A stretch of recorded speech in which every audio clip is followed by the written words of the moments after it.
Huyu mjamaa rudi kule Nigeria. Hapo nione mikono wanasema Mheshimiwa Chris Oromo ndio governor. Ukisoma katiba ya Kenya, katiba ya Kenya inasema ya kwamba ukienda upresident tamu ni 2.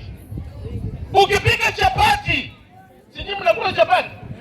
Chapati ukikula upande huu, si lazima upende upande huu. Walimu nyinyi mko hapa. Serikali ya Kibaki, serikali ya Uhuru na serikali ya William Ruto.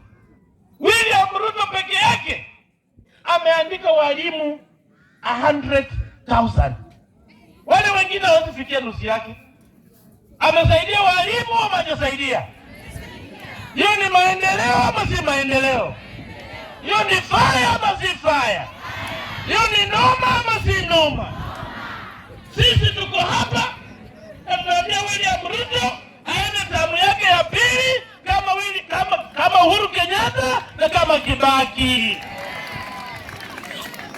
Mtapatia William Ruto tamu ya pili? Nataka asikie kule State